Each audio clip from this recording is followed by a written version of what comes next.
মেয়েটি একা রাস্তায় দাঁড়িয়েছিল। চমৎকার! চলমান এই বাক্যটিকে আমরা এখন বাংলা থেকে ইংরেজিতে রূপান্তর করব। তো চলমান বলার কারণ হচ্ছে মেয়েটি একা রাস্তায় দাঁড়িয়েছিল, অর্থাৎ এই যে মেয়েটি দাঁড়ানোর মধ্যে ছিল, সে যে দাঁড়িয়ে আছে এটিকেই মূলত চলমান বলা হয়ে থাকে। আমরা চলমান বলতে কেউ কেউ মনে করি যেটি চলে এরকম জিনিস, যেমন ফ্যান চলছে, গাড়ি চলছে, এরকমটাকেই শুধু চলমান বলি। ব্যাপারটি এরকম নয়। এই যে মেয়েটি রাস্তায় দাঁড়িয়ে আছে, এটিও কিন্তু একটি চলমান বাক্য। তো চলমান বাক্য প্রথমে বললাম, চলমানের ইংরেজি কন্টিনিউয়াস, আর এই বাক্যটি রয়েছে পাস্টে। এই যে দাঁড়িয়ে ছিল, পাস্ট কন্টিনিউয়াস টেন্সের নিয়ম অনুসারে বাক্যটিকে ইংরেজিতে রূপান্তর করব। প্রথমে বাক্যের সাবজেক্ট মেয়েটি, আমরা লিখব হচ্ছে দ্য গার্ল।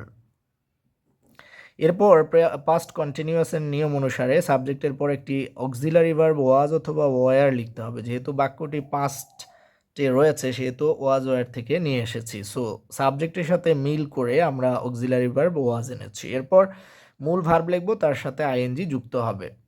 এই মূল ভার্ব হচ্ছে দাঁড়িয়ে ছিল, মানে দাঁড়িয়ে থাকা, আমরা লিখব স্ট্যান্ড। আইএনজি যোগ করলে হয়ে যাবে standing. The girl was standing. আচ্ছা, এবার একা বলা আছে, আমরা লিখব অ্যালোন। এবার রাস্তায়, অন দ্য রোড। এই অন দ্য রোড মানে হচ্ছে রাস্তায়, অর্থাৎ রাস্তার উপরে।